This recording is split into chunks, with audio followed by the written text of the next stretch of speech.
All right, what's up, everybody? How are you? How are you? How are you? Okay, we're gonna get going. We got a cool show today. All right, I'm gonna turn that mucky muck off, and I'm gonna see so I can see our comments. Of course, I'm gonna jump on here and make sure it's all working good. How's everybody feeling today? It's a beautiful, beautiful day, beautiful Friday, and what a day it is. There's going to be a lot of stuff going on. So, okay, cool. So we are up and running on that side. All right. So, awesome, awesome, awesome, awesome. We got a lot of fun stuff planned for you today. So, thanks for joining us. This is episode 7. Awesome, very cool, of Lincoln's Town Hall. I got some fun guests today, so I want to jump right in.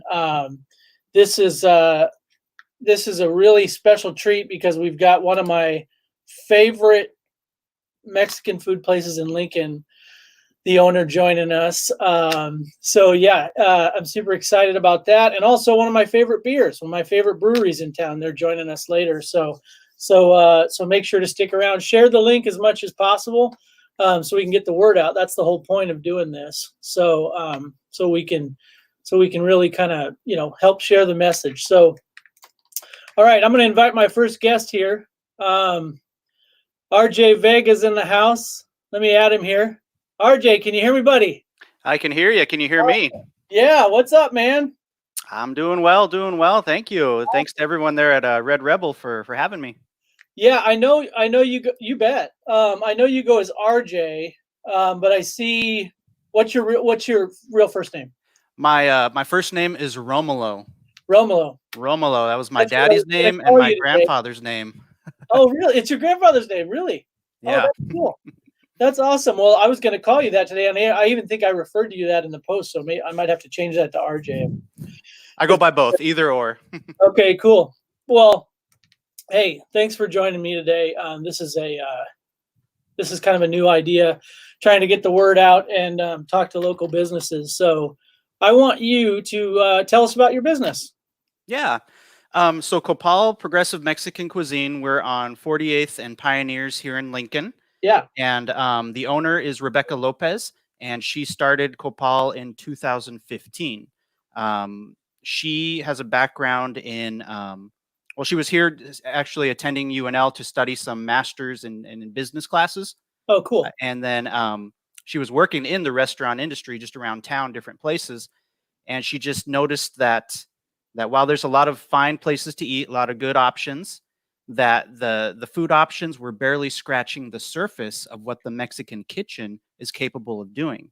Okay. So she was motivated to create Copal to help incorporate some of those flavors, those different drinks as well, to introduce that to Lincoln. And she got that started in 2015. 2015, I also got involved too with the restaurant, and yeah, so I personally do a lot of the communications work. Okay. For Rebecca, and then we have a management team here at the Lincoln restaurant of Luis. Luis is our general manager of Lincoln. He's awesome. Then, I love yeah. Oh yeah, everybody loves Luis. Shout out to Luis. Yeah. And then we have Josue or Joshua. He goes by either or as our assistant manager here in Lincoln. Okay, cool. Man, awesome. Well, I got to tell you, we love the restaurant, and we're tell us where you're located in Lincoln here. Yeah, on 48th and Pioneers Boulevard. Right. So just on the corner there, it's kind of by like where there's a Lamar's Donut there, Little Caesars in that area, just in that little corner. Yeah, and it's kind of over by KZUM where my wife works, so that's great. And we frequent it. Actually, I was brought to your restaurant by a friend of mine for the first time, and I was like just dumbfounded how wonderful it was. It's been a growing process. When we first started, we had a smaller menu. We had some different options, and we've kind of fine-tuned the menu. We've expanded it. And then also the location itself, we were able to expand the bar area and even the kitchen area. So it's been a journey for going on almost 5 years now, and thankful for all the guests that come, and a lot of the we call them the regulars, just a lot of the folks that you develop a bond with them. You just, Yeah. start talking about just other aspects of life, and you just have that sense of community. And given the times right now, it's one of the things that we all miss, but we understand the nature of what's going on, so we're doing our best to adapt. So when did the restaurant start? It would have been July of 2015. Okay. What was that building before? Was it anything before? I think it was that particular space may have been a gym of some sort. Somebody told me that many years ago it was a grocery store actually. When Okay. we first got into the picture here, though, it was literally just it was not designed necessarily for a restaurant.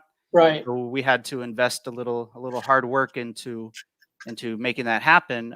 Rebecca really moved mountains to make a lot of that happen. And Really? then she's also the person who really designed a lot of the layout out there, the artwork, the different cultural artifacts and things like that. Funny story is that Rebecca's mother is actually a big art collector. She's worked at the museums out there in Mexico. Okay. So in her family, they'd always travel all around Mexico, different areas, and they'd always be there in the community, looking at the different art and the different indigenous communities as well. So that Is really there a inspired. particular part of Mexico that she's kind of pointing at? Yeah. Well, Rebecca, she was born in Mexico City, actually, but her family comes from a place called Oaxaca, Mexico. Oaxaca is kind of a southern central area of Mexico. Yeah. Um, Pretty cultural area. A lot of traditions are still very vibrant there. Okay. Man, you got some killer margaritas. I love your margaritas. Your salsa is unreal. Tell us about. So she was influenced early on in life, I would imagine, from her parents, maybe as cooks, or where does her Yeah, inspiration come from? yeah, I would say that Rebecca's inspiration probably comes a lot from her mom, but also her grandmother. Okay. Her grandmother has been a frequent visitor to the restaurant, so a lot of folks out there might know of grandmother. But my nickname for grandma, I call her Beast Mode. Beast Mode because tiny little lady, but she never gets tired. She just works. Just She's go, go, go. always doing something. Yeah. That is awesome. And I think I've seen her in there. I taste a lot of Chicago in your food, and I don't know why, but I go when I tried some of your items, I taste Nepales.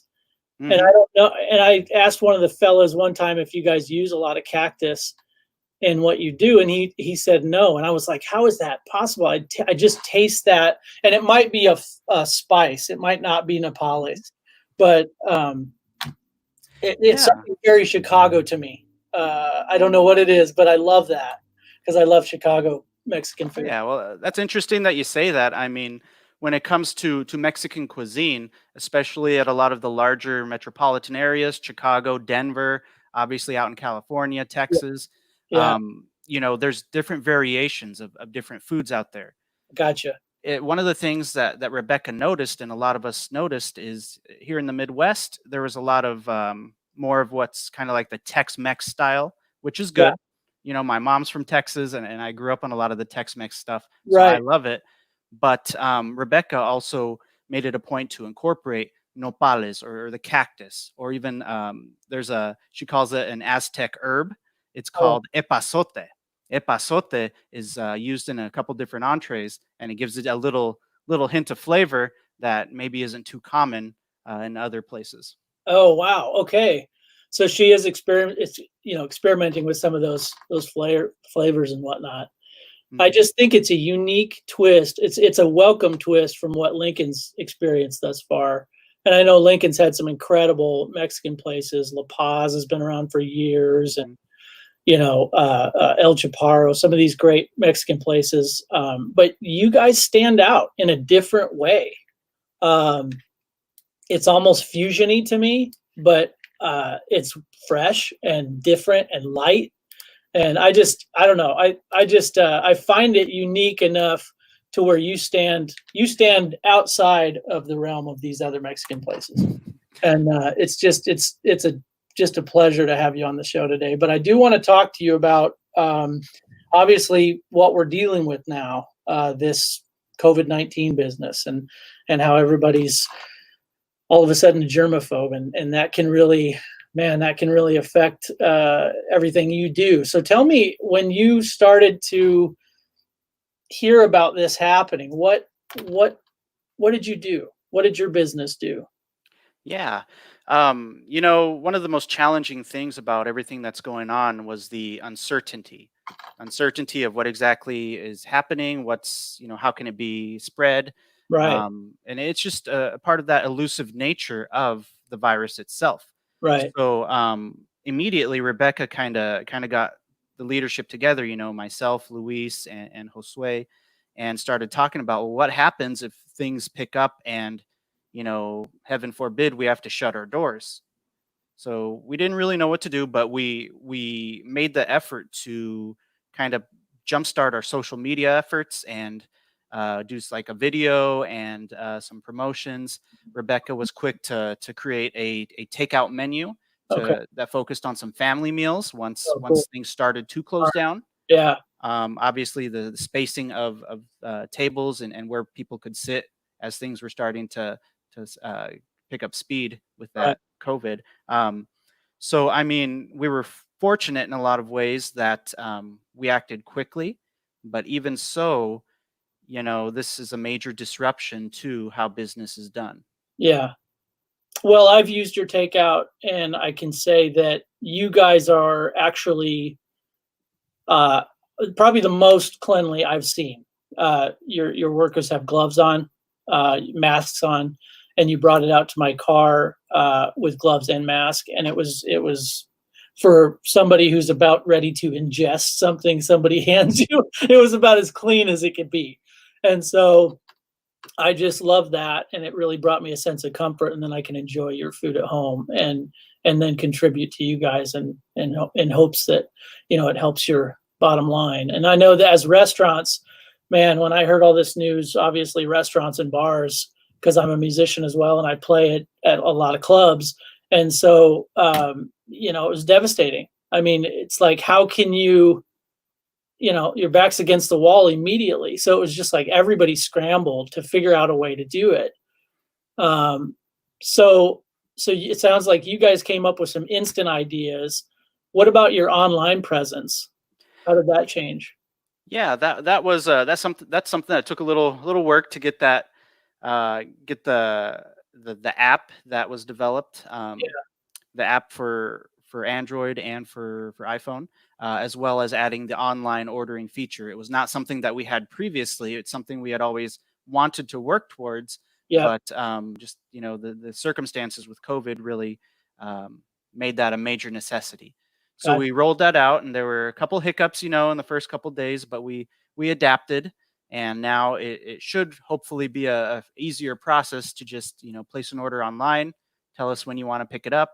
We'll ask you what kind of car do you drive, so we know where more or less to take it. And yeah, it's so far it's been working well for us. that's great. Are you guys doing carry out margaritas and stuff like that too, or no? We do, yes. We do the carry out margaritas, Sweet. certain beers too. We have horchata loca. I love it.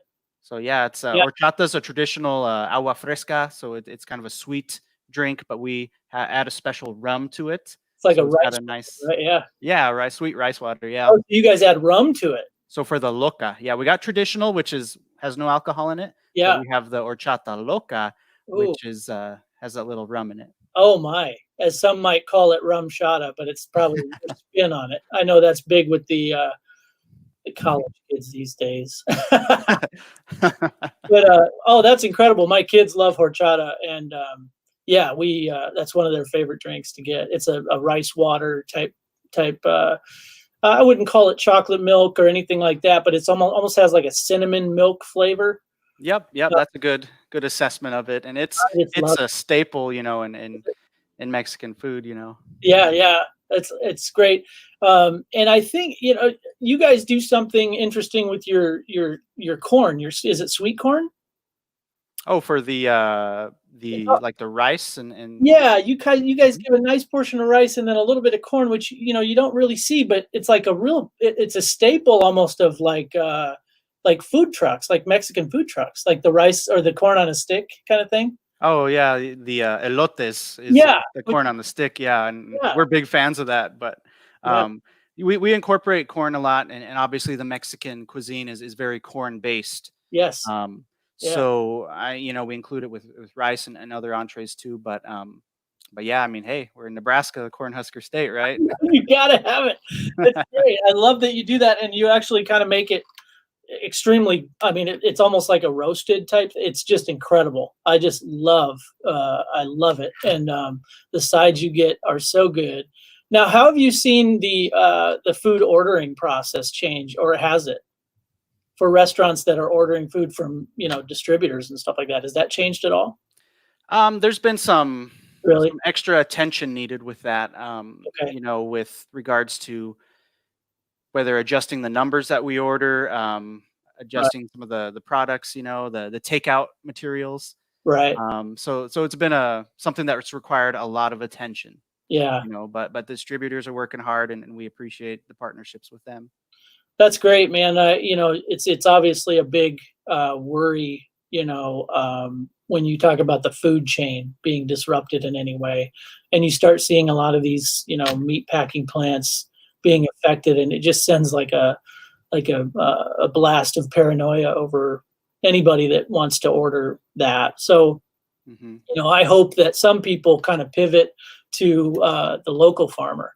I know Sure. there's a lot of that in Lincoln. The farmers market's just down the street from you, and Hmm. I think, unfortunately, I think they're going to be taking a pause on what they're doing from the farmers market for obvious reasons. But the local thing is huge. Do you guys get any food from local distributors at all or anything like that?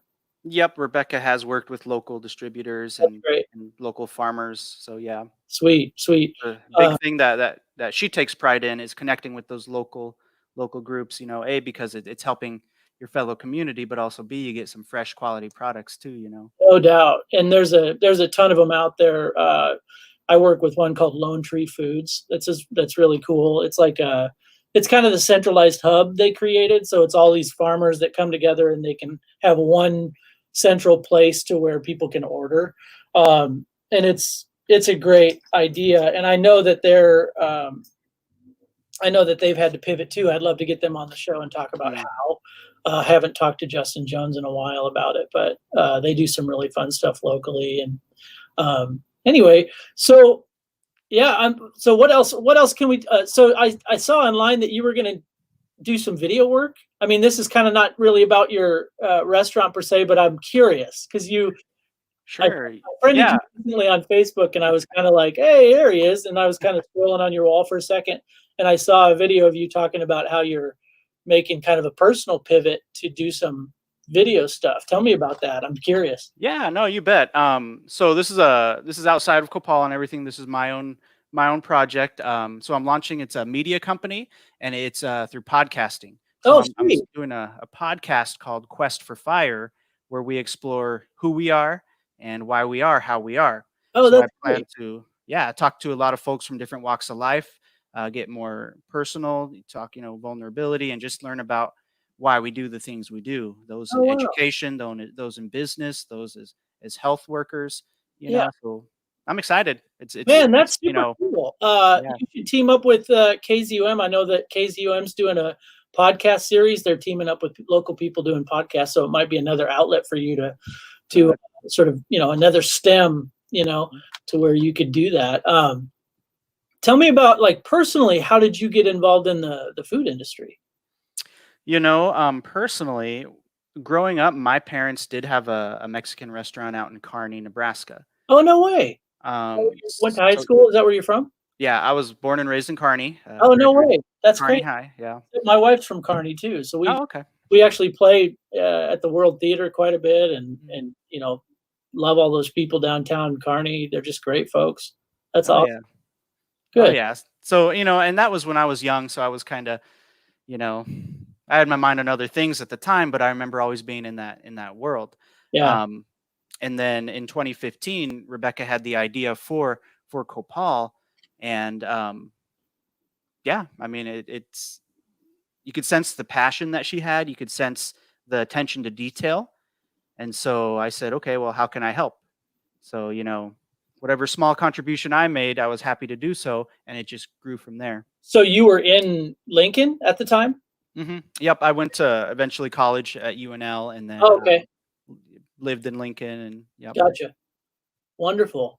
Man, growing up in Kearney, how was that? That, like that downtown has changed so much. Just with the rejuvenation of the World Theater, Buffalo Records. Man, there's some awesome shops down there. Yeah, the downtown area there is making a comeback, I think. Yeah. A lot of interesting places out there. My family's still out there too, so I go back and try to be with them when I'm there. A lot of cool places that I wish were there back when I was a younger person. Yeah, man. Well, I spent a lot of time in Grand Island, so Kearney was, kind of on the path, so to speak. So we spent a lot of time in Kearney growing up too, and experiencing a lot of that stuff. I don't remember much about, the downtown area per se of Kearney. I know Fort Kearney was kind of a highlight, and some of these old kind of touristy type places along I-80. Obviously Kearney's a big stop along I-80, and Grand Island is as well. But my family trained racehorses in Grand Island, so we, Grand Island was predominantly the hub of to where we could stay in school the longest, because Lincoln, Omaha at Exarban, obviously the state fair here in Lincoln had horses, and then I believe York ran horses as well. But because it didn't happen on the school year, Grand Island was kind of our default. Unfortunately, I didn't really care much for Grand Island, to be honest. I mean, I didn't have a lot of things in common with the kids in Grand Island. They were a lot of farmers, and and they were wearing Garth Brooks belts, and there was manure in the hallways. I didn't, and here I am, just kind of like this punk rock kid. I didn't really have a lot of things in common, but it forced me to make friends pretty quick. So I think that kind of helped me on a social level, which is, here I am talking to people quite a bit. So funny how that happens, right? I know, man, it spins you in that direction. But I ended up falling in love with Grand Island. I think there's a part of me that really loves Grand Island, and I feel for those people right now that are getting sick. There's a ton of people. I mean, that city really relies on that workforce, for the meat packing plants and all that, and the Mexican culture that is in Grand Island is huge. It was massive when I was going to high school, and my brother and I learned enough Spanish to kind of stay on their good side. Let's just say that. Gotcha. Yeah, exactly. And I'm glad you brought up Grand Island, because it's thoughts and prayers to everybody out there, but more importantly, hopefully we can help one another and try to help those workers out there get what they need, understanding and respecting, of course, the food chain and everything. Absolutely. But, gosh, they're human lives, and they're facing a lot of those adversity. Yeah, I know, man. And a lot of those people are in a position to where they have to work. I mean, there's no question. So I sincerely hope that the corporate powers that be that own those businesses really look at that and say, hey, these people have to work. And I don't want to get political, but there's, take care of your workers first, and very tough situation. Yeah. Yeah. And I know that the COVID stuff can spread so fast, and it has, and now we're seeing it in Crete. We're seeing it in these towns where the meatpacking plants are vital, to the infrastructure of the economy. And it's a dangerous move for them to go, work as usual. So I really sincerely feel for those Grand Island people. Right. And it's again that elusive nature of the virus, where for those of us who make a living being in close contact with other folks, right, that everything's been disrupted. I mean, the arts, service workers, and yes, those production workers. Yeah. Yeah, the arts, and I just was interviewed this morning by 1011 News. That came, but this is why I'm a little wound up this morning. I got to be honest. But 10 o'clock night, actually 9 o'clock this morning, the 1011 News was at my front door because tonight we're doing a music festival called Mayday Mayday, Lincoln Music Venues in Distress. So trying to bring back a little money to the music venues, and early on, I jumped on some streams and started raising money for local musicians as well as local restaurants. So we did a performance in our house last night, and we raised a bunch of money for El Chaparro because it's right by my office over here on 13th Street.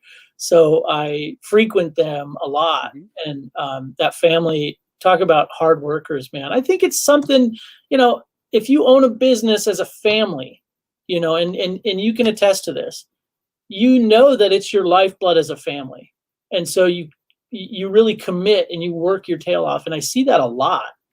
I own a business, but my family doesn't really work with me. I mean, my wife does kind of, she supports me, but it's not like, my son's waiting tables and my daughter's bussing tables. It's not like that, but I see this a lot. And I think one of the challenges too is that oftentimes these smaller businesses, like us and others, when there's a major disruption, there's not necessarily a whole lot of funds to hold you out for 2 months without generating, the income.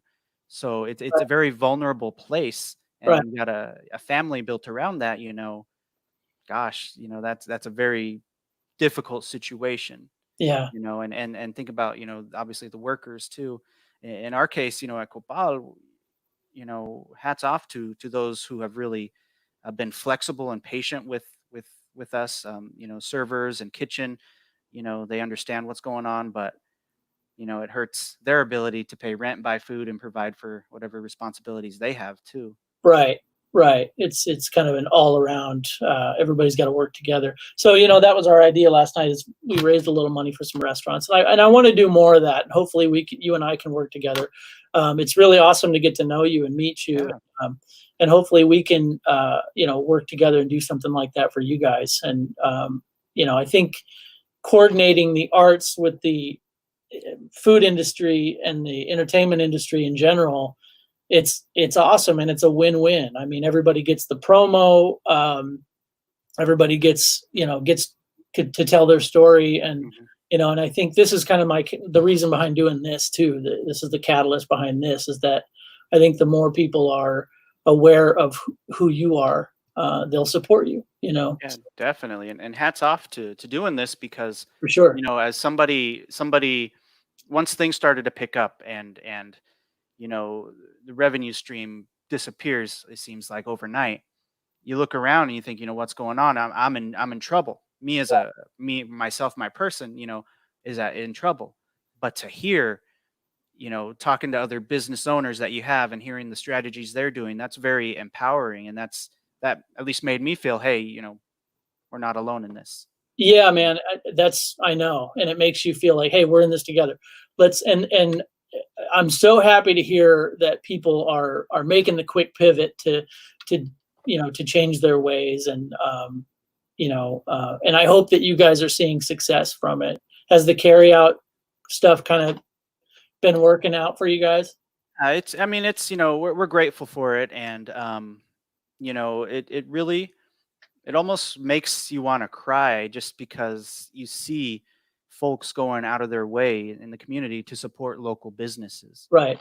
And Rebecca sees that, and it just melts her heart. Yeah. And us too, because a lot of hardworking folks out there can choose to do whatever they want for their meals, but they've chosen to at least include us on that particular day. That's beautiful. And that means the world to us, even if it's a burrito and whatever, a drink, an horchata.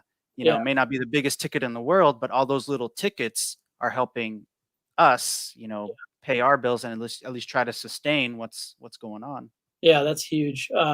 Well, I hats off to you guys. That's just beautiful. I love to hear that, and to feel that support is just more indication that people really want you to stay around. They love you guys and they support you on all levels. And Yeah, that's huge. That's a big thing. We're trying our best. Awesome. And it's fun. It's funny is kind of a weird word, but it's funny that we were all set to move towards opening the Omaha location.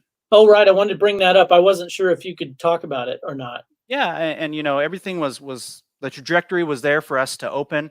Yeah.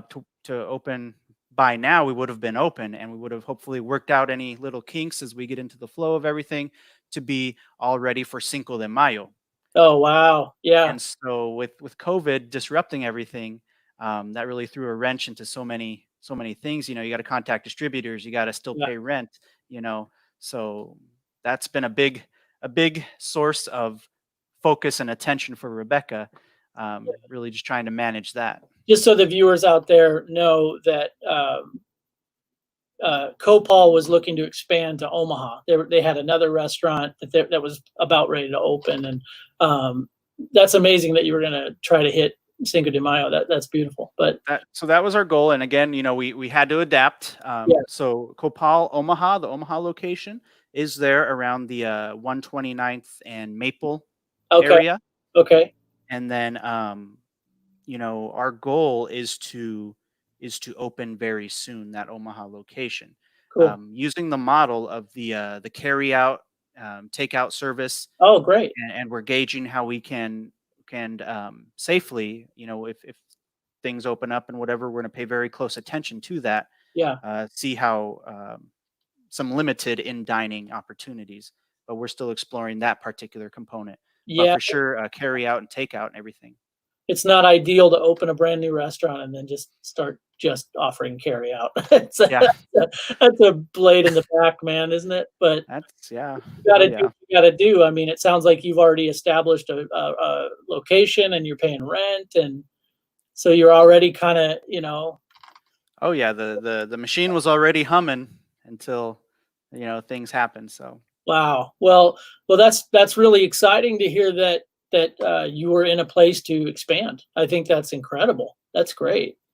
yeah, and we had all of us in the leadership have had a big conversation about that. We didn't want to risk in any way limiting or affecting what we're doing here in Lincoln. Right. But we looked at everything. We looked at what we were doing, and yeah, I mean, we will move forward with it. And Rebecca's worked hard for a long time on this particular Omaha project. Yeah. So again, her attention to detail though is still there. And now knowing what she knows compared to what she knew back in 2015, right? She's incorporated so much of that knowledge to now making Omaha, its own thing. So I think we're excited for it. It's still going to be Copal. It's Yeah. distinctly Copal, but hopefully we can be there in the Omaha community and connect with the folks out there. That's incredible. Cool, man. Well, that's great. I can't wait to experience the Omaha location as well. And I just, I'm getting a little cabin fever myself. I know my family is feeling it, and everybody is out there. And they're just, I think once this is over, we're going to have one hell of a party, and feel. I hope everybody can feel safe and patronize these places, and it's important, so. Oh yeah. Once things get better out there, the Omaha location does have a wonderful outdoor patio area. Oh, And cool. it's awesome. It's Wow, awesome. cool. A lot more artwork stuff there too, which is really cool. So Yeah, because we're excited. in Lincoln, you can't quite do that. You got kind of a skinny sidewalk there, and Mhm. yeah. Have you guys considered doing anything out there? I know you have.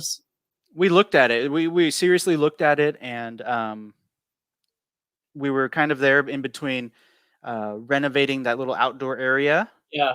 versus launching Omaha. Okay. So at this particular point, chose Omaha, and Okay. that's where we're at. But Cool, it's still cool. in our mind. We're still looking at that. That's funny. I almost rented a spot next to you guys one time. Red Rebel was going to be right next to you guys. That's so fun. Wow. Yeah, it just didn't work out, and then we found this place on 13th and Washington. Not what you're seeing behind me. This is actually the Brady's staircase from the Brady Bunch. Oh, okay. Got it. I Say, wow. I pick a new silly background every time. I think at one Oh, time yeah. it was the White House Oval Office. That's put a shock in everybody's There psyche. you go. Yeah, 2024, huh, Mike? That's right, man. I'm going for it. I'm all in. Well, hey, thank you so much. Is there anything else you want to share? I know you've got another meeting at 11, so I want to give you enough time to do that. But Sure. this has been awesome to get to know you, and yeah, man, I sincerely appreciate it, and God bless everybody over at Copal, and Thank you guys do it great. I want to say real fast you. that you have the best shrimp tacos I have ever had in my life. Oh, thank you. Was it like the tequila shrimp tacos Yes, or yeah, yeah, those? and those are incredible. I mean, all your tacos. The Al Pastor is on point, so I'm a huge Al Pastor fan. If anybody out there, Al Pastor is kind of a Marinated pork, yeah, more marinated pork, and we put pineapple on there too. So the oh, flavor combination is just like wow, it's awesome. It's Mexico's most famous street taco is the al pastor taco. is it okay? Really? Mhm. Okay, well that makes sense. That's why I love it so much. And I, much like I do with donuts in the morning, I like to judge people on their al pastor. I mean, if they come up, if they hit the ground running with a good al pastor, the rest of the restaurant is on point. And I've had bad al pastor that's really dry and not seasoned right, and I've had really, really good al pastor from you guys, and it is awesome. Thank you. Yeah, and that's something that a lot of us in the Mexican restaurant industry do is whenever you try out a different Mexican restaurant, they serve you your plate, you got your tacos and everything. You always grab a little piece of meat first and sample it just to know what you're getting into. Yep. And that tells you everything you need to know. So Man. And you guys have a green salsa and a red salsa, correct? yep, variety of salsas. We have a house salsa that we give you when if and when you come out here and we give you chips and salsa. But we also have a salsa verde, which is a Right. tomatillo based salsa. Fantastic flavor. We have a spicy green salsa, which is a roasted and it's got a higher heat level. Yes. Fantastic. We have a salsa borracha, which is like a drunk salsa, cooked with a little bit of Mexican beer in it. Oh, no way. I So don't know yeah, if I had that.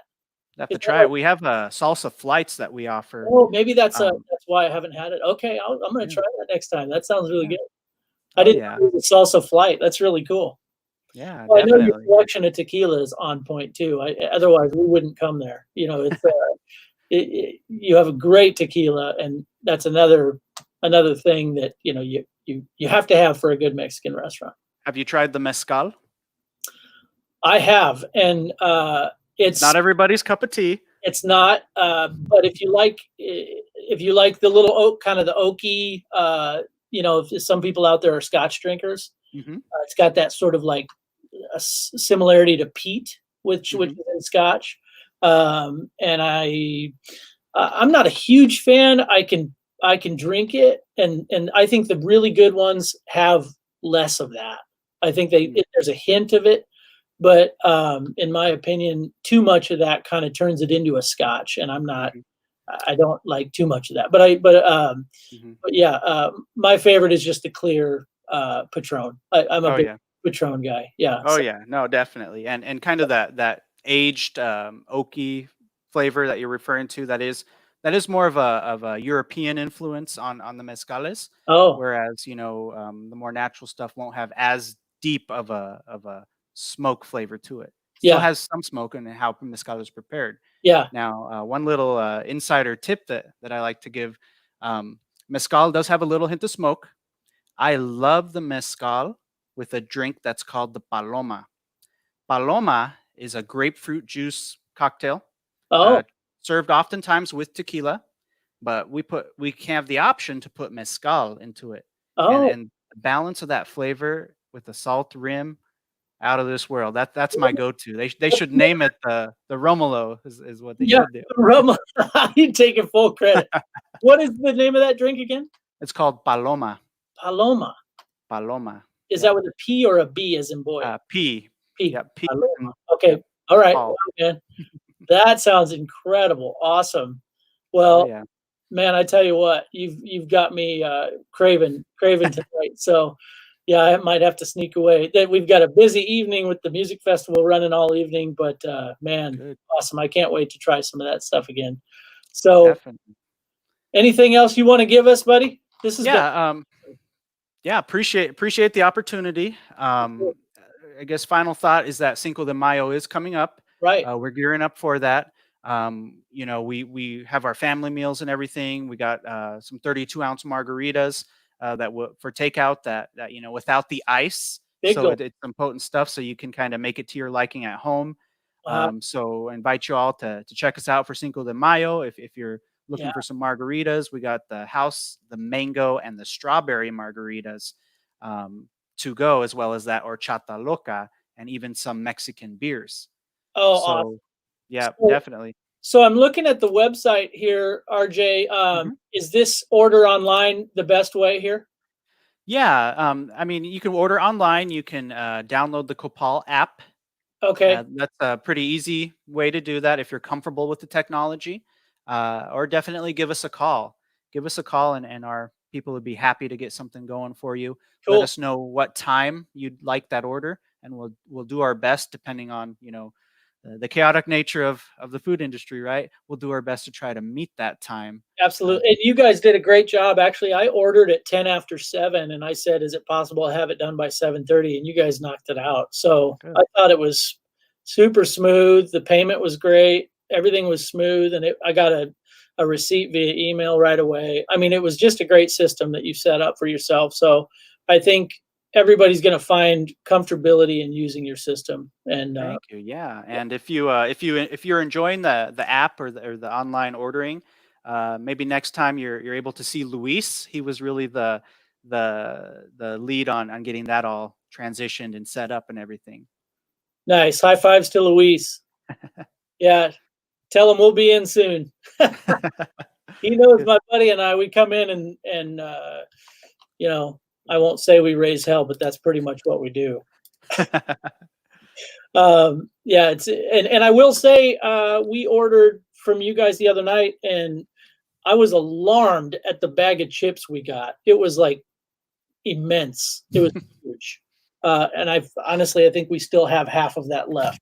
So your generosity is there even when you're carrying out, and the portions are huge. I think we ended up having fajitas for 3 days, so which Wow. I'm fine with. Yeah. That's good No, enough. definitely. We know a lot of folks are facing adversity out there. So if we can, at the very least, give somebody a good meal, Yes, then we'll feel happy with that. So yeah, the yeah. portions are on point. It's great, and it's nice to have leftovers. It's if not better, gives the seasonings a chance to set in, and man, yeah. So I highly encourage everybody out there to order from Copal on 48th and Pioneer. And yeah, give them a call. And thank you so much for joining me, RJ. This has been awesome. Thank you so much for the time and the opportunity, and hopefully we can connect sometime soon. Cheers, man. Awesome. And we will. We'll talk soon. Thank All you right. so much for joining me. We'll talk to you soon. Thank you. We'll see you later. See ya. That was RJ Vega from Copal, 48th and Pioneer. I'm going to take a short break and grab some more water, and we've got a new guest here in about 15 minutes. So yeah, sit tight. Sit tight.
What's up, y'all? What's up, y'all? Hang in there. We got some guests joining us here in just a second, hopefully. I'm hunkered down here at the Brady headquarters. How's everybody doing? Is there any comments out there? You guys want to chat? Let me know. Give me a big thumbs up on the comments if you're out there. Oh, phone call. Red Rebel. Right? No. I need one shoe that's a 9 and another shoe that's an 8.5. Yeah. Right. For my dog. Yep. Right. Uh-huh. Yeah, so 4 shoes altogether. He's got 4 legs, I guess. Yep. Right. Okay, sounds good. Yeah, give me a call if there's any other struggle. I know that's kind of a weird request, but yeah, hit me up. Okay, thank you so much. Sorry about that. Just ordering some shoes for my Dotson. Yeah. So how's everybody doing out there? Give me an emoji. Give me your favorite emoji. What emoji what's your go-to? Comment with your favorite go-to emoji. I know there's some people out there watching right now. Boy, that was great. That was great talking to RJ from Copal. It's one of my favorite Mexican restaurants. Tell me your favorite Mexican restaurant. Tell me your favorite restaurant in general. Who do you want to see on the show? There's a lot of restaurant owners in Lincoln, and I'm sure a good portion of them are currently struggling at the moment. So, tell me who your favorite restaurant is. Hold on, let me fix that. There we go. We have a lot of go-to favorite restaurants. Last night we did a benefit for El Chaparro. That's one of my favorite restaurants. Another favorite is Cactus. Oh my goodness, that's a great Mexican restaurant down there on 56th and Highway 2. But yeah, what are your favorite restaurants? Not just here's the big question. What is the best Chinese place in Lincoln? That's been a nice online debate. I personally like Mr. Wee's. Okay. So we've got, I'm gonna get our buddy in here. This is the great Sam Riggins. Oh, the great Sam, can you hear me, buddy? The great Sam Riggins. Yeah. What's up? You hear me okay? How are you, man? Good, dude. Good. Good. We've got some people commenting now. Awesome. Well, so Michelle's gonna log in here too. So okay. I'm sweet. Yeah. Well, thanks so much for joining me, man. Yeah, thanks for having us on. Yeah, man, you're one of my favorite. Obviously, we've been buddies since college. And for 8 years. Yeah, 8 years ago. 8 years ago, when we were in college. Yeah, we hung out. With a lot of mutual buddies. And too many. Yeah, too many, man. Too many. It's the 6 degrees of separation between the Simrods and the Riggins is right. Outrageous. But yeah, no, thanks for actually here. Hold on, I'm going to change my. Where the hell are you? That's a background. Currently in the Brady's dining room. I was going to say, man, I know that house. Yeah, I'm going to go to something a little more epic. How about this? Oh, there you go. Jesus. Yeah, that works good. That's good. So Sam is for those of you watching, Sam and I share a love of metal music, and we'll get more into that later. Yeah. It's something that you want to jump into until Michelle. Yeah, cool. But yeah, your whole brand is super unique, man. I've never seen. Oh, thanks. Yeah, we I mean, the thing that's nice with our brewery is that it's while my parents are partners in the business too, it's really the only active partners in this business are Michelle and I, and we just can do pretty much what we want. Yeah. And so I obviously know a lot of people in the industry, and you know, when you start having multiple layers of ownership, or if you have people that are just investors in your brewery too, you know, those people all have a say, and honestly should have a say, you know, in what the brand is and what the company does, what the company looks like. And, you know, fortunately for us, it's the decisions are just made by me and Michelle. And so we're able to kind of streamline everything. You know, we're able to move on decisions really quickly, too. You know, like there's a lot of days where it's like, well, one of us will have some dumb idea and we'll either text or call each other and say, hey, we should do this. And, you know, an hour later, it's like a reality for us. Wow. But one of the things that we've wanted to kind of do with the company is, you know, we want it to, you know, we're a family owned business. We're a family run business. And part of that is we want it to be a reflection of what our family is. Yeah. And so, you know, if you come in the tap room, all the artwork is stuff that's our collection. All the dumb beer names are either things we've stolen liberally from things that we love, or just weird things that we say. So yeah, it's been real important for us to keep our brand to be really a reflection of who we are. I got to say, you have some of the most fascinating interior design I've seen in a brewery ever. One of my favorite things is that you guys are so lighthearted and comical in some respects, because it's not that you don't care, it's almost that you care so much that you point fun at. Yeah, right. And one of my favorite things, I got to tell these people, when we came to the brewery for the first time, we noticed that they have a whole room allotted. Well, at least you did at the time. I don't know if you currently do. You have a whole room allotted for your bad reviews. Now, now that sounds terrible, but guys, it's so funny. And there's only a few of them. I mean, there's probably a handful, but it's like they framed them and put them on the wall. And some of them are so asinine and ridiculous. My head was blown, man. I was laughing so hard. I was like, no way. So, you know, everybody's a critic now with the internet, right? And of course, you know, I know it's bad for other artists, and I know it's bad for restaurants, and it really any business it's rough for. But honestly, brewing is the worst. It's so brutal all the time. Yeah. And part of it is that people don't really judge beer based off of like what the beer is, right? Right. Like a lot, you know, like when you're honestly critiquing something and judging something, you know, if I was just out critiquing bluegrass records all day, you know, they'd all get 1 star or less, right? But if you're being honest, like you have to appreciate and understand what the thing you're critiquing is. Right. And you know what a lot of times happens is, you know, we get people that say, oh, I hate IPAs, you know, 1 star. Well, I mean, if you don't like IPAs, don't rate them. Yeah. You know? Yeah. And so there's a lot of that happens in brewing, but like there's a couple different review websites that we won't name.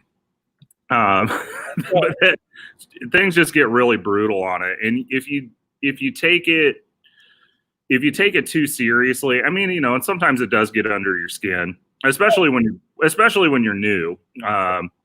You know, it's just like anything else. Like it takes us time to get good at the brewery here. You know, I'm a good brewer, but everything we have back here was new equipment, new recipes, new processes, new employees, you know, across the board. When you open a brewery, it's difficult. Your place is huge. I mean, it's a large place. And so when you go from smaller batches to where you went, I mean, there's going to be, and the thing that bothers me from a marketing perspective is that, and owning a marketing company like I do, a lot of companies call me and say, hey, how can I remove this bad review? And I'm like, 9 times out of 10, you can't. Yeah. And so 9 times out of 10, they're super ignorant reviews to where it's like, really, dude? Like you should they should take your computer away. Like you're so dumb. Right. Well, and I think there's so much to be said too about, I get our place isn't for everybody. I get it, right? I mean, we built this place to be what we wanted it to be. Well, And, that isn't for everybody either. So, right. And so, there's a lot to be said about, like, if you think our place sucks and you don't like it, well, just don't come. Yeah. I don't tend to really like chain and corporate restaurants, but I'm not going on Yelp and writing the Applebee's down the street bad reviews on the one time a year that we end up eating there just because it's close to our house and we're too tired to figure out where else to go. Right. But to take time to write a bad review is unbelievable anyway. But if it's valid, I can see. But some of the ones that you posted, actually all of the ones we posted are so funny. Yeah. That it's like, is that real? Like, I literally asked myself, did they make this up? Yeah. No, you said they were actually real reviews. Oh yeah. So yeah, but that was kind of Michelle's, that was one. I mean, then like I said, when we say like, things that we want to make happen, just sort of happen. One day I came home and Michelle said, "Hey, I've got an idea for the anniversary party." Yeah. She said, "I want to print off and frame all our," and I think we called it hey, there she is. Oh, Mama's in the house. I think we called that, I think we called that the best of the worst.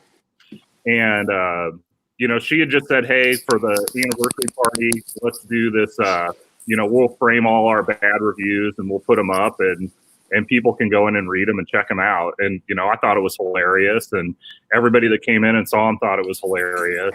Oh my. So they're called the best of the worst. Yeah.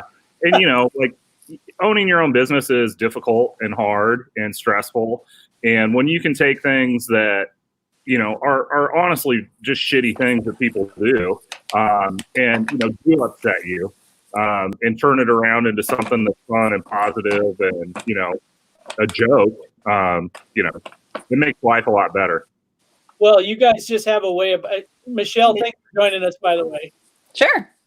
Well, we were just talking about some of the elements of the brewery that makes it so unique. And one of my favorite things about it is that you guys don't take it so seriously. I mean, it's like, you do, but you don't, like, in the sense of the quality of everything you do is like unbelievable. Yeah. Some of my favorite beer in town, but when you walk into your place, not only is the brand consistent and fun, it's whimsical, and you have a room of these bad reviews that we were talking about that I just thought was so funny.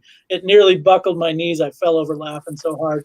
Well, here's the best part. Here's the best part about that is that they're all gone now because the way that we hung them up and the frames were all real shitty. And so they eventually, like, we left them up for a while and then they just started like falling off the wall and they'd hit the ground and the whole frame would explode. And instead of going in and taking them down, we kind of thought it would be better if we just let them fall. Right. It was part of the experience. Yeah, because that's what they deserve. It was a performance and installation piece. That's right. The performance piece. Yes. It's an interactive performance. Mm-hmm. You actually go in there now, step on the broken pieces. So tell me, give me a little quick background before we get into the meat of what we're doing today. Sure. I kind of want to know, Sam, I know that you've been brewing beer for a long, long time. Now tell us how all that kind of came about. So even before I started home brewing, I knew it was something that I wanted to do. I was pretty into beer really early on. From the time I was like 17 or 18, even, drinking beer was like, in Fairbury was a lot of Busch Light, a lot of Bud Light, that kind of thing. Yeah. And I just never thought that stuff was good. Right. And, a lot of times my dad would always have really good 6-packs. He was in the National Guard, and there were guys that he worked with in the Guard that were old Air Force or Army guys that had been stationed in Germany specifically, usually. And so they'd come down from like Lincoln or Omaha to the Fairbury unit for drill and drop off a 6-pack of something imported. So a lot of times when I was growing up, like we didn't have a lot of beer in the house ever, but when we did, you know, it was usually something imported and different than what you could get everywhere else. Nice. And so that's kind of where my fascination started. And then when I went to college in the spring or the fall of '93 to Lawrence, Kansas, you know, we went into Free State Brewing for dinner. And, you know, kind of walked in, it was like, oh, wow, you know, this is a real job. People are really doing this. And in Lawrence, there were a couple really good bottle shops down there that were carrying the craft beers of the time. You know, a lot of Sierra Nevada stuff was floating around then, Pete's Wicked Ale stuff. And, you know, in Lawrence, there was Free State. And in Kansas City, Boulevard was, you know, at that time, a huge, and still is now. Yeah. But, you know, they were a huge brewery compared to what everybody else was doing. And so Boulevard was all over Lawrence too. And so, you know, just early on, I was always fascinated with beer, and it never went away. And I knew it was something that I wanted to do. You know, space-wise, time-wise, financially-wise, I just never could put the money together or the time together for equipment and brewing. And then finally one day we just kind of said, hey, we just need to do this. Wow. And so bought all the equipment, put it in the basement, started brewing. And in a couple of years I had the opportunity to go work at Nebraska Brewing Company. And I was there for 4.5 years. I started at the brew pub as an assistant brewer. And we were kind of in this takeoff crazy trajectory. It was at a time when, you know, breweries were, you know, your yearly growth was 15, 20, 30, 50, 80% for everybody across the board. And so we were in this really accelerated growth. We opened the production facility where all the NBC cans and stuff come from. And then I stayed on and ran the brew pub for just a few months by myself. And then Michelle's job started getting really crazy. She was traveling a lot, and I basically had to leave right in the middle of our busiest time that we had ever had there. Well, you're a dad too. You guys are parents. Yeah. And, you know, it really got to the point where Michelle was gone for a week or 2 weeks a month. And commuting to work just wasn't working anymore. I always planned to leave there at some point. I didn't want to work there forever. Right. You know, we knew that this is what we wanted to do. And so I ideally would have liked to have been there for another year or two. But with the family and somebody needing to be home to pick kids up, drop kids off, and it just made more sense for me to duck out of my job because and brewers don't get paid a whole lot. Yeah, that's part of it. It is the food industry technically. So yeah, and then we worked on this project on and off. You know, this had probably, I mean, really realistically, probably 3 or 4 different iterations of what it was going to look like and what it was going to be. You know, finding locations, finding the money, that kind of stuff. That took almost 4 years from the time I left NBC until we actually opened the doors here. I remember that time because you and I were talking a lot, just as business owners, you know, but when you guys did it, man, I gotta say that you did not cut corners. Like you went and bought like a plan, you know, like however you described it. There was like a couple different packages you could buy, and you guys went big. And when I saw what you bought and you shared with the world what you bought, you were not kidding around. And now you're seeing this growth, and it's so cool, man. Hats off. Thanks, man. You guys are 2 of my favorite people, and it's just like you really did it. Thanks, Mike. This is a testament to like taking the Nestea plunge as a business owner. Yeah. Because if you're committed and you're serious and your vision in your brain is what it is, right. And this is what I did too. I just fell into it and I took a huge risk. You almost have to. You have to take it. Right. Yeah. Well, for us, you know, having a background in working in a brewery, right, when you do this kind of project is I think so important. You know, there's a lot of people. I mean, you kind of have like 2 waves of how this all worked. Like back in the 90s, there were a lot of people with no brewery experience and opening breweries. and a lot of times, opening brew pubs and things like that, and quite honestly, putting breweries in buildings that shouldn't have breweries in them. And then later again in the late 2000s, early 2010s, you had another kind of wave like that of people that had, and you have it coming now too, but a lot of people that don't have any practical brewing experience building breweries. And you can make it work.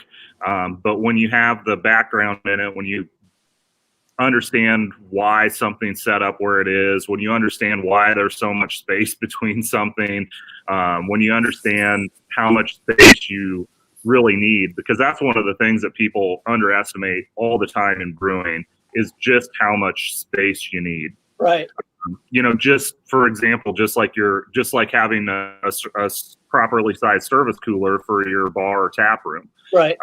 I've been in so many breweries and so many tap rooms where, it's a little tiny closet and people have beer just in kegs stacked on kegs and up on shelves. Mm-hmm. And, real dangerous situation for everybody. Right. But to have the background and being able to visit just tons and tons and tons of breweries over the years, we really knew what we wanted it to be, what it would look like. And the big thing for me too, watching what we did when we did the expansion at Nebraska Brewing, you're already laid in a ton of money on space A, and then you've got to build space B, which is 10 times bigger than space A. And when you see the money that you have to spend and the time and the planning and the construction and the meetings and the meetings and the meetings, when you see all that happen, hopefully something clicks in your head that says, oh shit, this isn't how we want to do it. Right. And the way that we were able to finance this, we had a big enough chunk of money to do the bigger size brewery just off the bat. Yeah, and for those that don't know, they took over the old Laser Quest building in East Park. Yeah, so we have 13,000 square feet here. It's unreal. I mean, and really we knew that we would grow into whatever we did eventually. Right. And for us, just like I said, the way we were able to finance this, we had a real big chunk of money up front. And we knew it would be easier just to go ahead, build a bigger brewery. And, we knew we wouldn't be completely at capacity right away. We knew we'd be slow for a while. But knowing what I saw from my time at Nebraska Brewing, we knew that we'd get there eventually. Yeah. And when you're looking, this is what we'll be doing for the rest of our lives. Right. And, looking at that timeline and saying, we can do this once or two or three times. And if you have the money available, it's just way better just to build it big to start with. Just to go. Yeah. I mean, if you can do it and if there's a possibility, of course, you want the tools at your hand to grow within that. And that's what you've kind of grown into that space. I mean, it's changed over time, and it's the other thing that happens too is when you are in a growth spurt in your business, you might need to get a bunch of money, and your bank might not be ready to give you any more money, right? And you may have to take on additional investors, which at this time has been difficult for breweries to get private investment. Yeah. We've had a couple breweries fold up and close here in the last few years. Well, three here in Lincoln in the last less than 5 years. So there's a lot of people that are real hesitant to put money into a brewery. So when you're in that growth phase and ready to hit go and boogie, you need that money quick. And we knew that could be an issue for us. So we just went for it. I love Olive in that picture. She's just your daughter Olive is such an integral part of your business. It's weird because she pops up a lot, and she's such a character that it's true. I don't know. You guys have a really cool way. And here's a shot of the room where people can be. What am I looking for? The Yeah, that's the tap room. tap room. Thank you. Yeah. During a craft night, it looks like probably. Yeah, and you can see from the decor and the pictures on the wall. There's so much cool stuff going on. So Michelle, I've also known you for a long time. Probably Long a time. time that Sam and I were hanging out. Funny enough, Yeah, oddly we enough, lived in the same duplex. we lived in the same house. Yeah, Yeah, and at the time it was like, man, what an awesome thing that you guys got together. I never saw that coming, but it was like, how perfect. But I think you guys Hey. really are the yin and the yang, and I know Michelle's very present on social media. Yeah. I will say that you're all three of you and your family are a big part of the business. You Yes. mention each other a lot. Everybody knows you guys. And recently, Michelle, you've been making these COVID masks that are unbelievable. I mean, I'm not seeing any like it. Well, thanks. Yeah, They're pretty weird. it is weird. It's weird how we pivot as people and business owners to figure out ways to bring, and you've kind of suggested that people donate to your staff, which Yeah, I think they is have. really Yep. kick ass. Yeah. I think that's awesome because it gives you another level of, it brings people into your family even more. It's like, look at what this family's willing to do to keep this together. This is how much they care about Lincoln. They care about the business. They care about everyone else around them and not spreading this crazy disease or this crazy virus. So tell us a little bit about how you got involved with. Give me the abridged version of how you got involved with Sam, but I also want to know how you got involved with just what you're doing now with the masks and everything. Sure.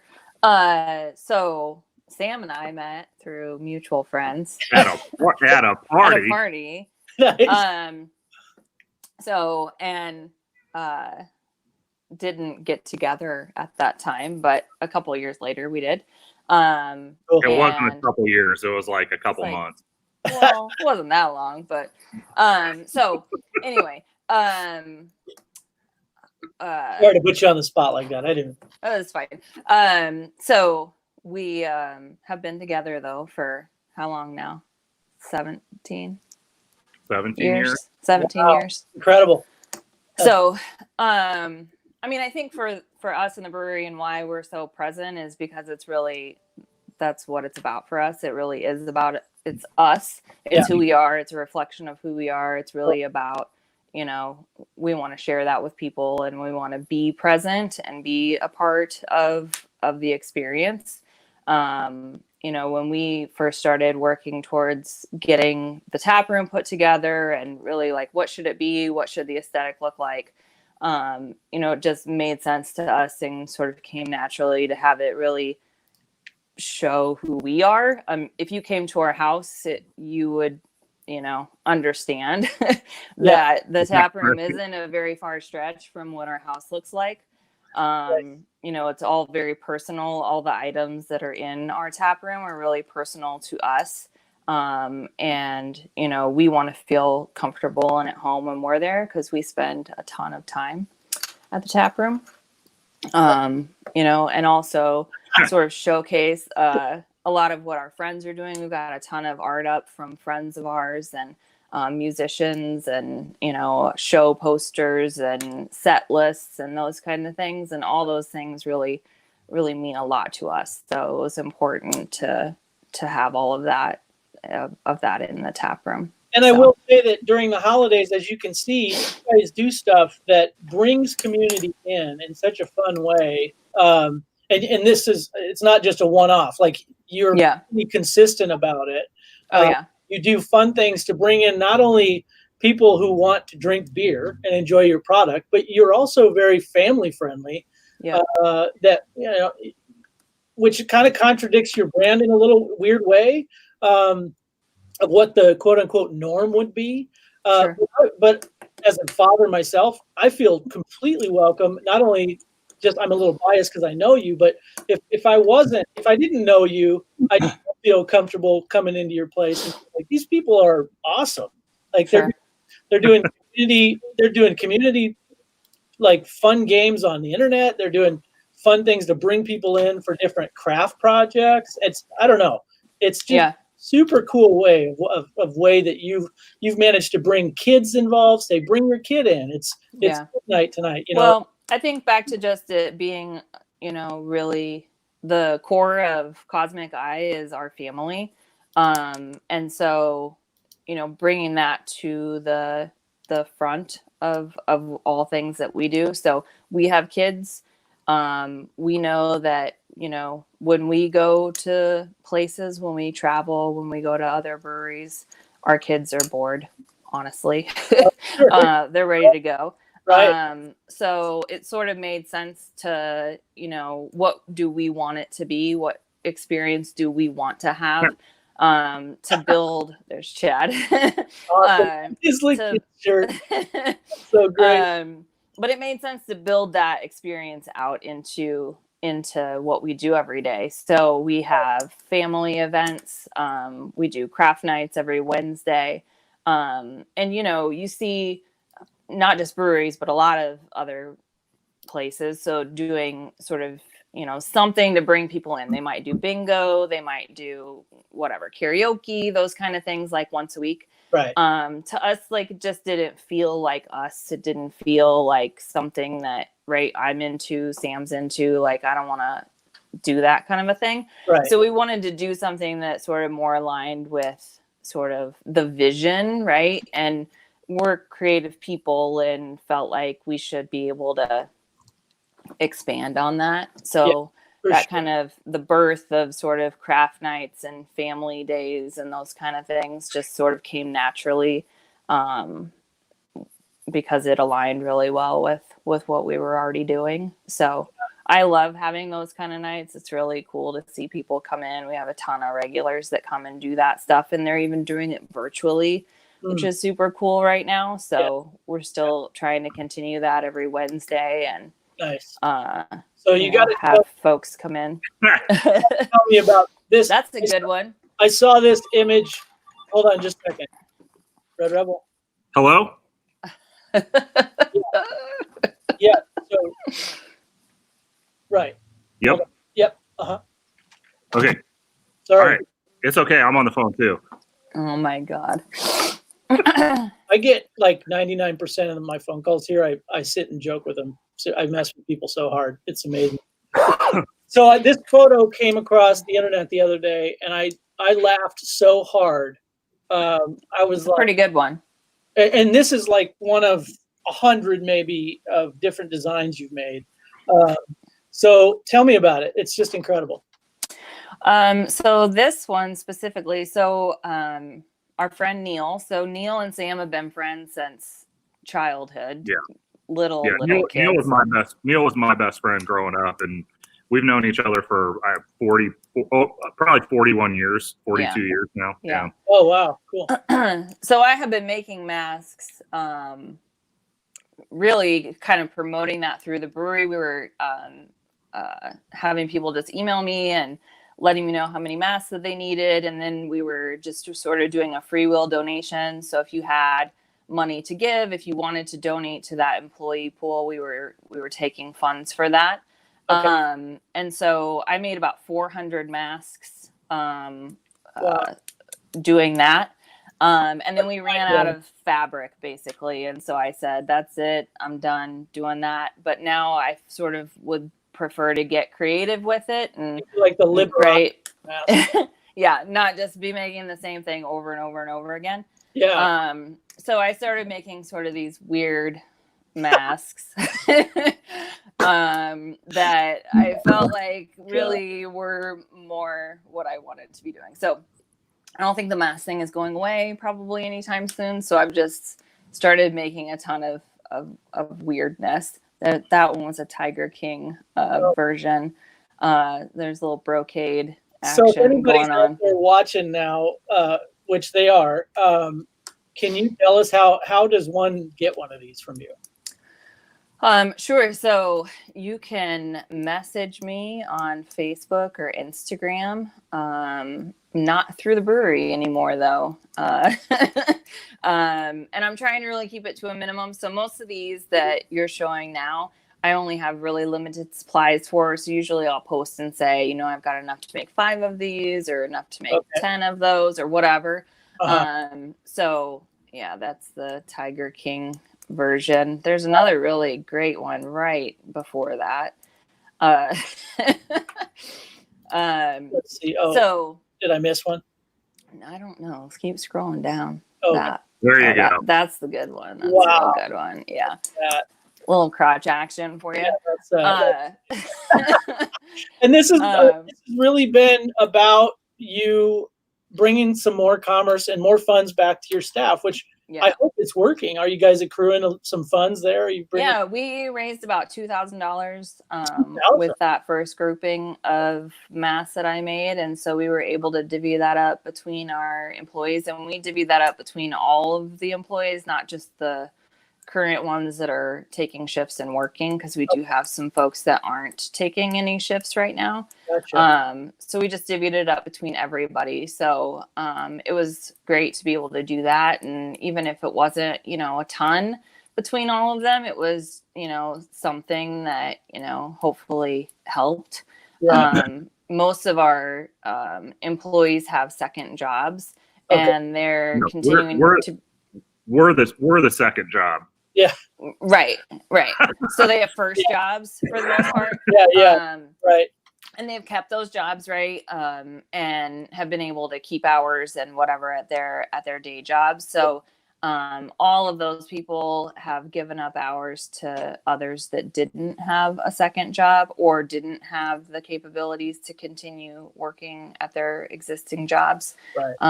So that's been awesome to see too. Yeah. But yeah, well, so it's weird now. Kind of. I mean, I'm sure you've experienced like the rigmarole with the SBA loan and the PPP loan and unemployment. Yeah. How it all worked. Yeah. I mean, we didn't touch any of that stuff. No. Well, good for you, because and I looked into it, but honestly, it's crazy, and It's terrifying. It changes day by day too, so you don't really know as a business owner. Do I take unemployment or do I do the PPP loan through my bank? It's a mess. So yeah, I think the big thing for us with the PPP loans, we were able to keep our full-time brewing staff on. Like, they haven't lost any hours. Right. But and I mean, and this isn't just us. This is every bar and every restaurant in the world. We rely so heavily on part-time employees. Right. And we've all 3 of us on these cameras right now have been part-time employees. And, sometimes a better thing comes along and you take off, and especially, or your schedule changes or your life changes, or all of a sudden the bonus hours you're getting, from a second job don't make sense anymore. Right. And so, the way that this law was written and the way that the loans are written, having to hire all those people back or fully repay the loan, I mean, it to us wasn't worth the risk, because, we might, we only have we have like nine employees up here in the front, I think 9 or 10. And, if 2 or 3 of them decide, I don't really want a second job anymore, or, oh, my other job got busier because of this, so I'm just going to I can pick up hours there instead.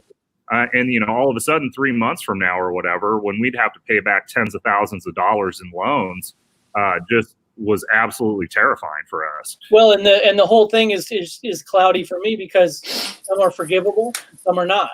Yeah. So, and really, it's so ambiguous that I was scared to fill anything out. I said, well, I don't want to get a big loan if all of a sudden you decide that it's not forgivable. Then here I am screwed, Yeah. So I understand what you're saying, and that was a tricky situation to navigate, and it's probably best if you're able, just to stay away from it. But, yeah, and we just, and earlier before Michelle, before you came on, I mean, we were kind of talking about just how quickly we can make decisions, because it's really just you and me. Right. And you know, the conversations we had about this were minimal, you know, and it all sort of revolved around, you know, things can either be difficult now, you know, and we know what it looks like, and we know the challenges facing us financially right now. And for us, you know, kicking that can down the road to have something that could be potentially way worse, rear its head up 6 months from now because we took out a loan. Yeah. You know, we're kind of in that same boat with gift card sales. You know, we see a lot of businesses like come buy gift cards, come buy gift cards, come buy gift cards.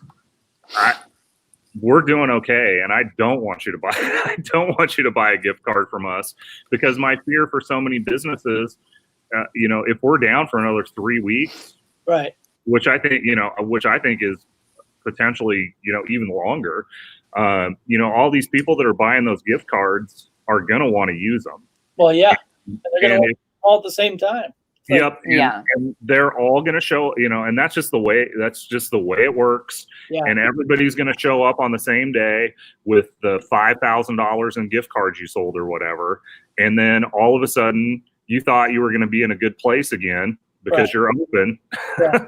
Right. And, It's well, and the dirty secret with these businesses like this is you're never in a good place for any of that. Whether you're a restaurant or a bar or a brewery, you know, cash is always tight, and you're never in a good position to hemorrhage a bunch of money in your business. Right. And if you have all those gift cards show back up within a week or 2 weeks, you know, it's just going to hurt you down the road. I absolutely understand why people are doing it. And if that's what works for your business, that's great. Yeah. You know, I'm not trying to talk shit on anybody or tell people they're doing things wrong. But for us, you know, we really see the dangers of both the PPP loans and the huge gift card sales. I mean, we see a huge problem with that coming up at some point. So, yeah. Sean Spark says, dude, that gaze of the Basilisk. Basilisk from Cosmic Eye, my favorite beer in the world, he says. who is Awesome. that? Sean Sparks. And Oh then yeah, I've seen him. Yeah, he lights us up with that on Instagram. Yeah. he's a good dude. And then our buddy, our mutual friend from Seattle, Mike Myers, tuning in. He says, What up, Mike? He Hey, said, Mike. Ninja with an exclamation point. Ha. I miss Mike all the time. He's All on- the time. Yep, we do too. Well, it sounds like you're kind of pivoting in the point of merchandise a little bit. Have you seen a lot of sales in just some bars are doing T-shirts, stuff, merchandise in general? Have you guys done any of that? Yeah. At Yeah, we first. kind of lucked out though too. Yeah, we did. We just put a merch order in right before all this happened. Okay. And so the timing of that just kind of coincidentally What up, Mike? No. The timing of that coincidentally just sort of lined up with this. So we had 4 new shirts that came in like literally the week after this all sort of went down. Oh, really? Okay. Yeah. So that worked out well. And we've been burning through those. So that's been cool. We put them on our online store, cosmiceye.beer. And you can also grab them off of our Square site. So we set up a curbside pickup site off of Square. Yeah. So that's cosmiccurbside.square.site. And Which we took there's advantage of. merch there. Yeah, Carrie and I came in and did the curbside pickup, and Yeah. I got to say it was extremely comforting and very sanitized. Everything was Yeah. clean. Yeah. The staff had masks on and they were wiping stuff down. And you can go into the facility, which for some people might think scary, but we were totally fine with it. Yeah. And people were able to give us off sale. I don't know if that's what they call it, but we were able Yep. to come in and buy beer from you and take it with us. Yeah. So- So we've, I think, tried to do a really good job about training our staff right now to what we're doing differently. So they're wiping down every single touch point in between each customer. So they're sanitizing all door handles. You know, if somebody goes in the bathroom, they're going in and sanitizing the entire bathroom. And we're doing that between every single person. Yeah. So we've got, you know, lines marked out on the floor to keep people 6 feet apart. We take And count of people yeah, too, you and know, we- we make sure that we're under the 10 always, which is Yeah, never and typically even an when issue. even when we're busy and have a rush right now, Hmm. we might have 2 or 3 customers in here. Yeah. Yeah. So, and, and our tap room's big enough that everybody's spaced out comfortably. Yeah. And I don't know. I'm thinking today that if we're going to do this whole relaunch Nebraska, when we're seeing all these spikes of cases in Lincoln and Omaha both, we might look at pivoting to like not letting people in here just because we're seeing those rises here. Well, And at the as peak soon of it, as we're soon in- as the I mean, we're in the peak of it, and I'm not Yeah. getting too political with this. I don't want Right. at the same Yeah. time. I think Gateway Mall was supposed to open today, and today, Yeah. Yeah. it's like I understand it's kind of the same notion that you said earlier about your brand. If you don't like it, don't come in. But at the same time, it's not that simple when you're talking about something like a virus. right? They will go in and they will come out. Yeah. Yeah. Right. And that puts all of us at risk, in my opinion. Right. And like, man, it's just not a smart idea, especially right now. We're at the peak of it. Why Yeah. would Well, you consider that? and for me, I mean, before we're anything, right? Before we're a brewery, before we're a tap room, the number one thing that we are is let this truck drive by. The number one thing that we are here is we are a food processing plant, and because of that, we have to keep your safety as a consumer number one in our mind all the time. And if we think that something's going to be not safe or not sustainable for our customers and for our community, we're just not going to do it. So if we see everybody opening back up, and I think a lot of the breweries will probably be like this. This to-go stuff's been working for everybody really well. We're not doing deliveries, but a couple of the other breweries are, and it's working for them. Yeah. And like we've still got revenue streams. We're still able to keep our doors open. And as long as we're able to sell beer, we'll still do it in the safest way possible. And if we see everybody else opening up and a huge spike in cases, I can't see us continuing letting people just walk in and buy beer. I will say that we were able to get your beer delivered to our house through Moran's. Yep. Yeah. So you might not do delivery, but if you're craving Cosmic Eye like we were, we got it delivered to our front doorstep by Moran's Liquor over on 33rd and A, and they have an online ordering system that was super smooth. I think at first they got inundated so hard that Oh yeah. Yeah. they were like, "Where's your order?" And I called them and I was like, and it just be a glitch, but it's smooth though. And going back to we just happen to have a bunch of shirts show up right at this time.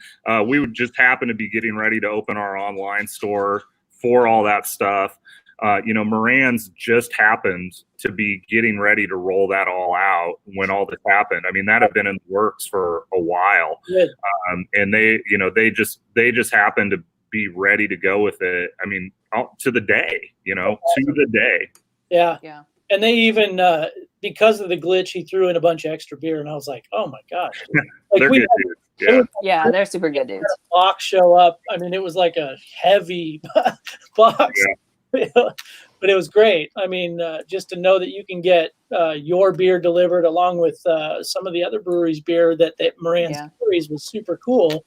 I just love that, and we used to live over by Moran, so we frequent that place quite often. And, and now we can do it all touchless and online, which I thought was super cool. So, yeah, it's a touchy thing, man. Being sanitary, we all can do our part, but they're just going to open the doors and let all these ants run around. It's like, Yeah. Yeah. It's the purpose of what we're trying to do here. And the thing that's scary with the bar, brewery, restaurant industry is, I mean, how are you going to shove that cheeseburger in your face when you've got a mask on? How are you going to drink that beer when you've got a mask on? Right. And you know, you have a tendency in a restaurant to be talk louder and more forcefully because it's a loud environment and you're competing for sound with everybody else. And so Right. you have to project more. And if you're sick and you're projecting more, you're projecting more. And so that's one of my big worries with the restaurant industry. Yeah. Well, I love what you guys are doing, and it's just at every turn you're innovative, you're pivoting in the right way.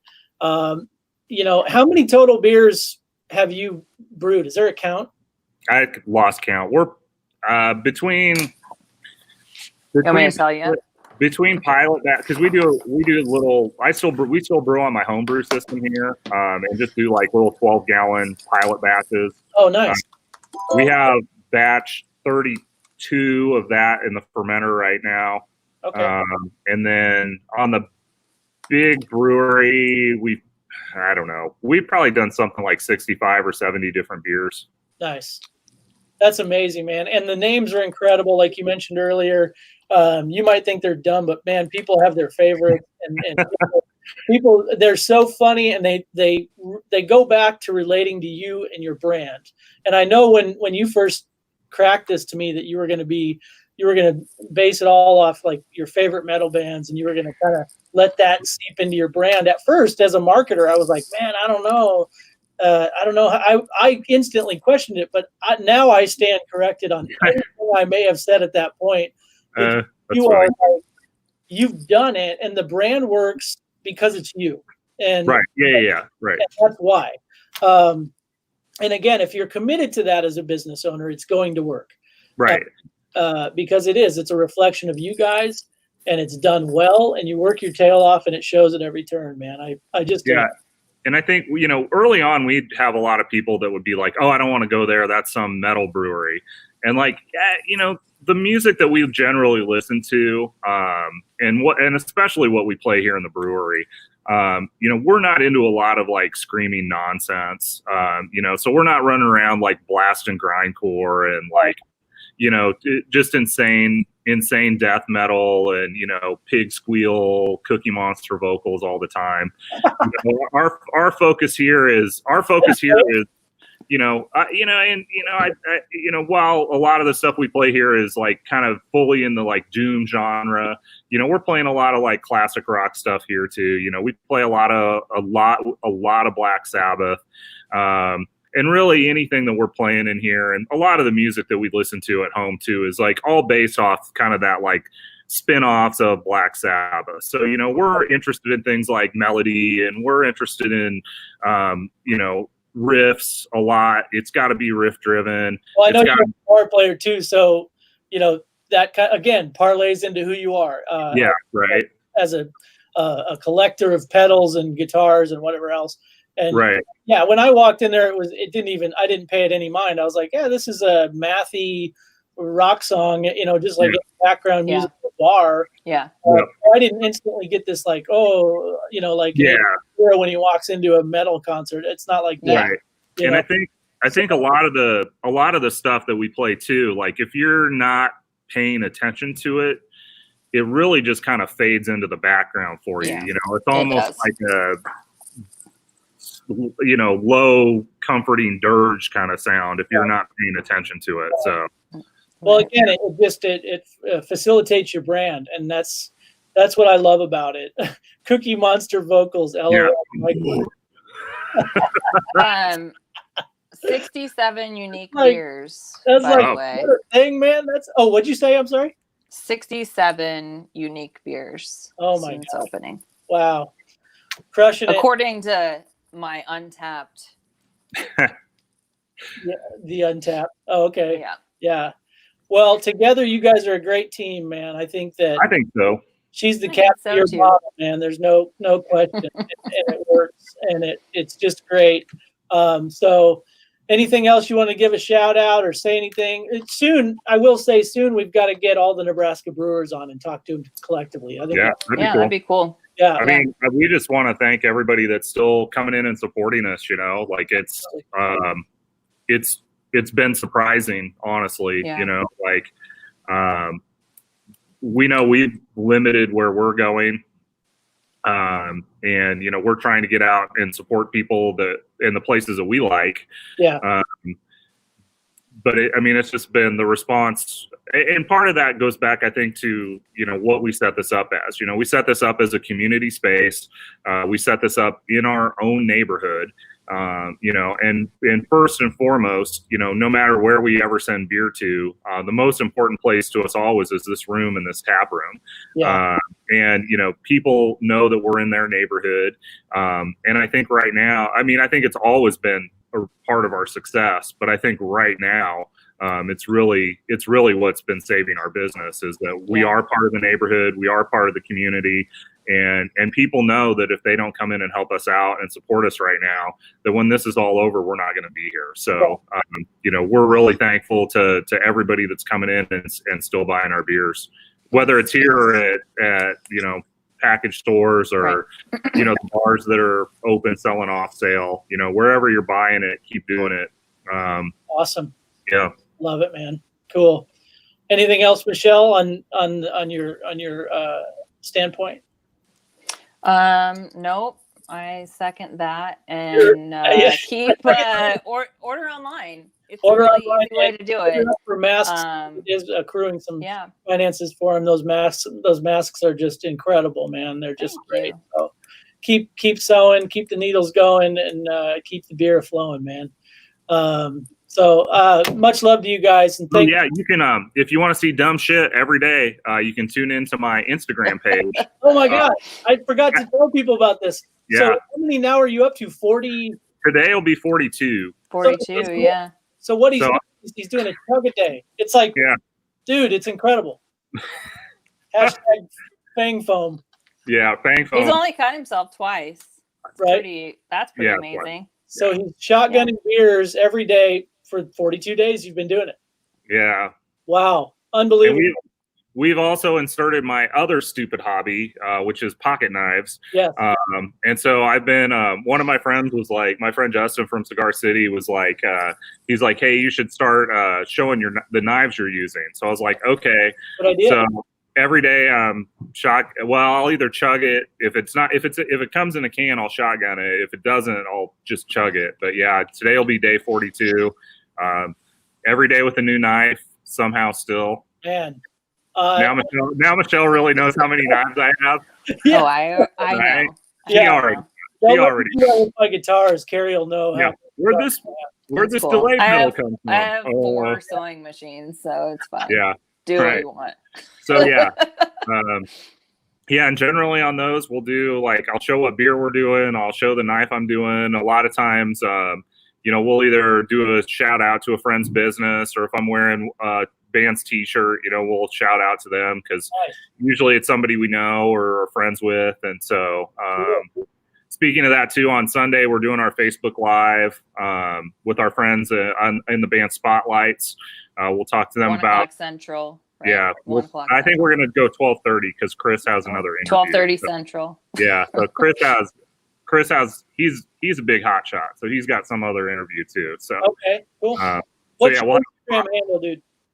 Slayer Sam. Slayer Sam on Instagram. Make sure to check that out. Some of the funniest chug you'll see. It's just great. So it's pretty done. I thought I was going to do it for maybe 10 or 14 days, and so and it's funny to go back. It's funny to go back and watch them because you can definitely tell when I'm having a shitty day. Oh, I know. Some you're like, here we are again. Here we go. So, and some days they've been really hard to do. I had to do a Gatorade the other day because I couldn't even handle. It was a weekend. We were probably relaxing at home. Yeah, I had a lot of gin the day before, so Oh, yeah. That'll do it. So anyway, much love to you guys. Love you too, Mike. You too, yeah. On all the channels. And their website as well, which is one more time. www.cosmiceye.beer. Cosmiceye.beer. Check them out. And thanks so much. Let's get you guys back on here soon, please. Yeah. All right. Thank you. Much love, guys. All right. You too. Take care. We'll see you soon. Much love. Bye. All right, y'all. That was Sam and Michelle Riggins from Cosmic Eye Brewery. Thanks so much. This has been a great show. I appreciate all the people tuning in and commenting and And it's good to hear from some of you, and it's good to hear from all of you. There isn't one person that I didn't want to hear from. So I appreciate it. And it's such cool community when we can all come together and talk like this. And I hope some of you that own businesses out there, or even friends of people that own businesses, are finding some ideas that you can use and pivot with in order to keep your business afloat during these crazy times.